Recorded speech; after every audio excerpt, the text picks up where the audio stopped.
This is the Hummingbird News Channel, where we keep you up to date with news from across Jamaica. Thank you for watching. Please remember to subscribe, like, comment, and share. And now the details. Fire at Constant Spring Road Tax Office. Firefighters from the Halfway Tree Fire Station were called to the Constant Spring Tax Office in St. Andrew, where there was a fire this morning. District Officer M. Bailey Hall said that a refrigerator caught fire in the registry room. When we went in, it was in a registry room, so it was confined to the refrigerator and papers. Immediately, we put one medium jet into operation, and within the next 5 minutes, it was under control, Bailey Hall said.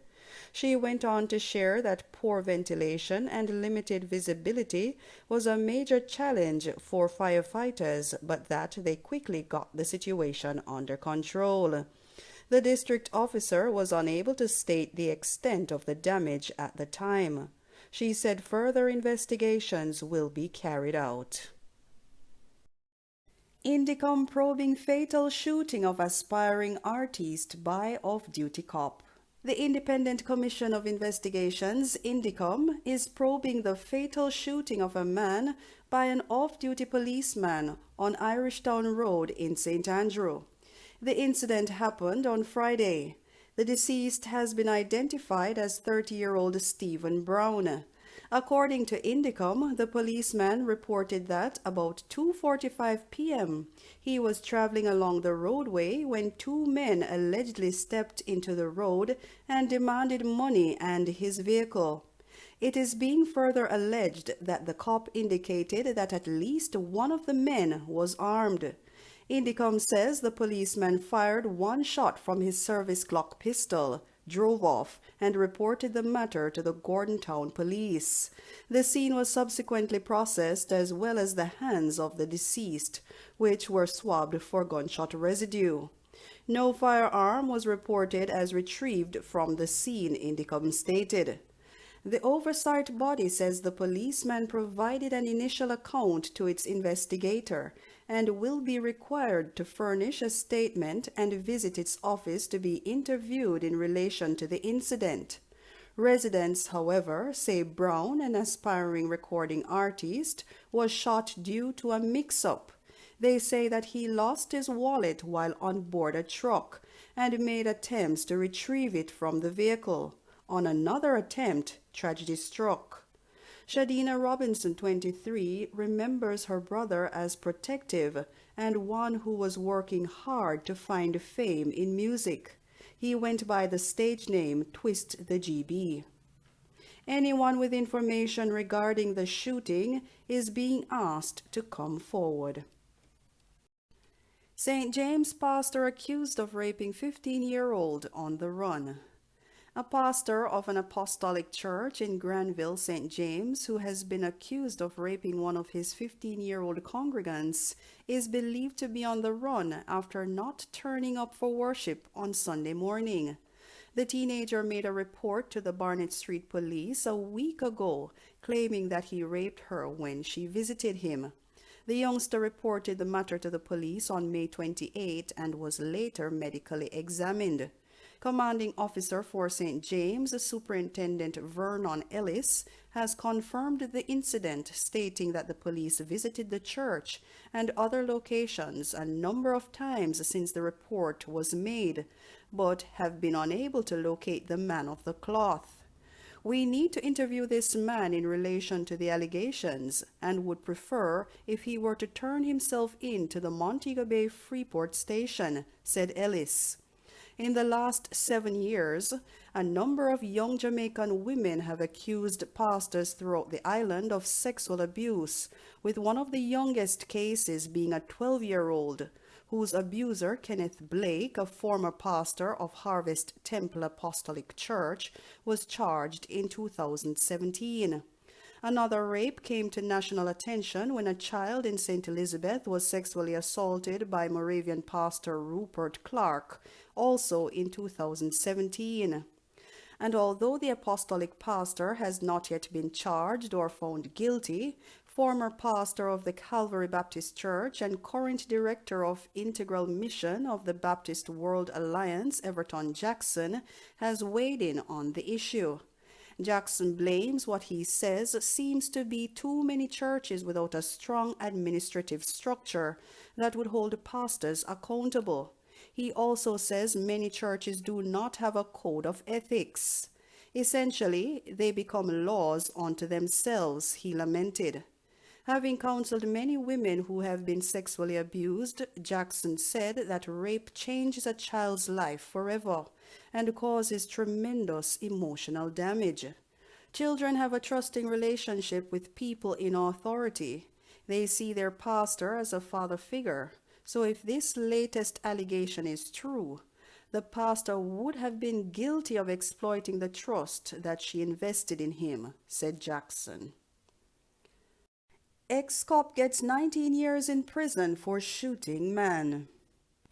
Ex-policeman Sherwood Simpson has been sentenced to a total of 19 years in prison for shooting a man in St. Mary. Simpson, a former detective constable, was sentenced to 19 years for wounding with intent and 14 years for illegal possession of firearm. The sentences are to run concurrently. Sentencing was handed down last Thursday in the Home Circuit Court by Chief Justice Brian Sykes. Simpson was convicted on May 5th. The ex-cop was charged following an investigation by the Independent Commission of Investigations (INDICOM) into the shooting injury of a civilian in St. Mary on December 23, 2013. It is alleged that the accused and 3 other people took the civilian to a remote area in the parish where he was shot and abandoned. INDICOM says Simpson was first convicted in June 2015 and was sentenced to 5 years and 15 years at hard labor for illegal possession of firearm and wounding with intent, respectively. He filed an appeal, and in 2017, the Court of Appeal ruled that the conviction be squashed, the sentences set aside, and ordered a retrial in the interest of justice. The retrial began on April 12 and was heard by Sykes. Simpson was found guilty. Man charged with arson after St. Catherine business set on fire. A 19-year-old man has been charged with arson after an establishment in St. Catherine was set on fire. He is Travon Rattigan, otherwise called Mini-Me. The police say the damage caused by the fire is estimated to be about $2 million. The police report that about 6 p.m. on Friday, the manager of the establishment in Luida's Vale, Spanish Town in the parish, received information that the building was on fire. Checks were made and it was discovered that a gas pump and a section of the building were on fire. Investigations carried out by the police led to the subsequent arrest of Rattigan, who was charged after a caution statement. Rattigan's court date is being finalized. Glock 40 seized in Pimento Walk, St. Anne operation. A team of officers assigned to the St. Anne Police Division seized one Glock 40 pistol with a magazine containing 11.40 rounds of ammunition during an operation in Pimento Walk, Ocho Rios, St. Anne on Sunday, June 6th. Reports from the St. Anne's Bay Police are that about 3:15 p.m., lawmen were in the area when the firearm and ammunition was found in bushes. No one was arrested in relation to this seizure.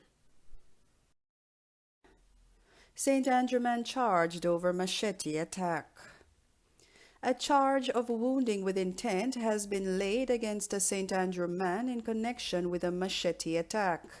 21-year-old Rohan Miller, alias Glenage, who is from Carlo Way in Harborview, was apprehended on a warrant on Friday in the Stokes Hall community in St. Thomas and subsequently charged after a question and answer interview. His court date is being finalized. The police report that at about 8 o'clock on May 1st, the complainant was walking along Jarrett Lane in Stokes Hall when Miller attacked him with a machete, chopping him all over his body. The complainant was rushed to the hospital where he was admitted in serious condition. Miller was later apprehended. 32 new COVID-19 cases, 1 additional fatality. An additional COVID-19 death has been recorded in Jamaica, increasing the tally to 971. The deceased is a 57-year-old woman from St. James. Meanwhile, 32 new cases were recorded on Sunday, with ages ranging from 8 months to 81 years, pushing the total to 48,983, with 21,209 being active. Of the new cases, 24 are women and 8 are men. A total of 1,581 tests were conducted. The country's positivity rate stands at 7.4%. In the meantime, there were 129 more recoveries, increasing the total to 26,424. Some 136 people are in hospital, with 37 being moderately ill and 7 critically ill. 4 people are in government quarantine, while 36,374 are at home. And those were the stories making the news. Stay safe and have a pleasant evening. This is the Hummingbird News Channel, where we keep you up to date with news from across Jamaica. Thank you for watching. Please remember to subscribe, like, comment, and share. And don't forget to hit the bell so you can keep up to date with our new uploads. Until next time, be the change that you wish to see